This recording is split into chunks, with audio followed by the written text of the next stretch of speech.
comfort to riot victims and survivors at the time of the riot. Would you please stand and be recognized?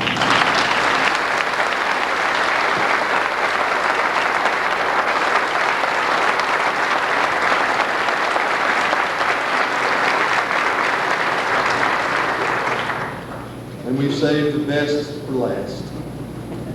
Would you join me in recognizing and giving a special honor to our riot survivors? Would you please stand?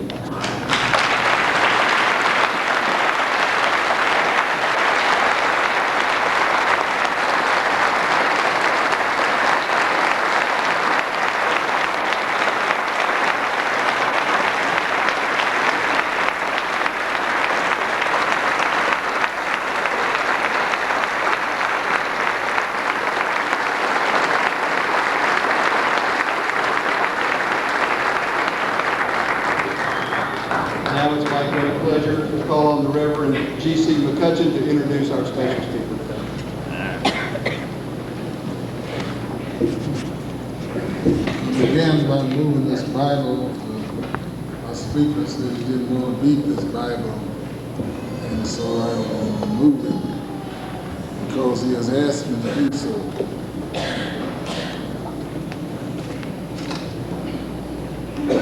To our chairman and master of ceremony at Be Church Well, to honored Mayor Susan Savage, State Representative Don Ross, State Senator Maxine Harner, County Commissioner Wilbert Collins, to our keynote speaker, Dr. John Hope Franklin, program planners, fellow ministers of the gospel, ladies and gentlemen. During the several years of my tenure as preaching pastor here, I've been given many honors, but none as great as the one that is given to me today, that of introducing to a few and presenting the one who will address us today. It's interesting the occasions that produce the need for an introduction of a speaker.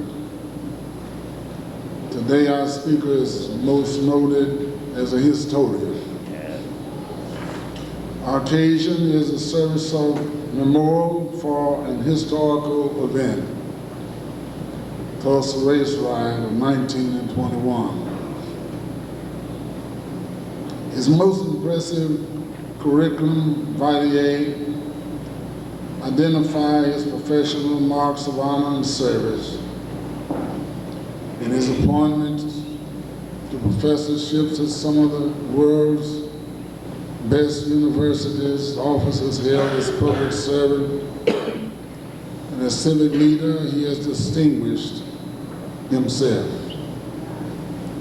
One of the most recent is his appointment by President Bill Clinton to chair the initiative on race for our nation. Books and articles that he has written, the list is some 7 pages long. His work, From Slavery to Freedom, A History of Negro Americans, is considered by many to be the standard text on African American history. Naturally, of his 80+ years of living, we could tell for the next several hours of what he has done. But my job is to introduce and present who he is.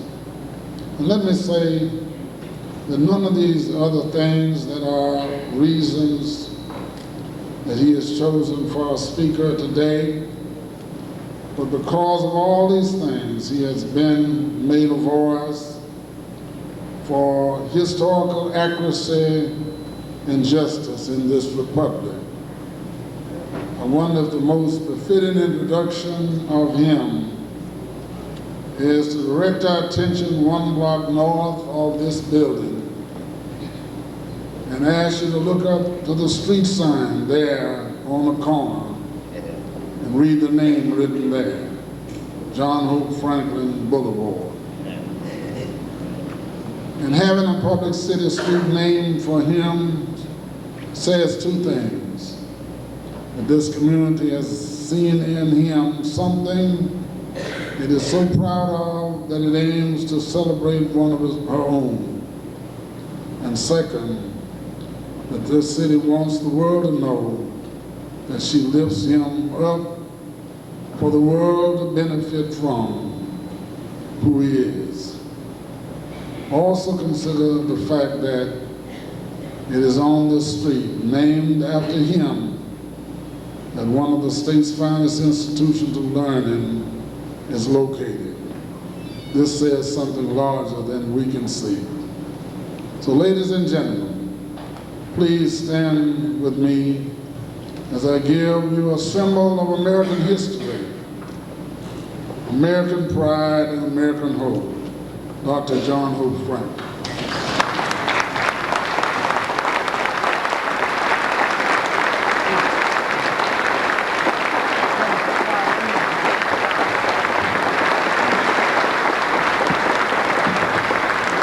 You may be seated as the choir lead in the number.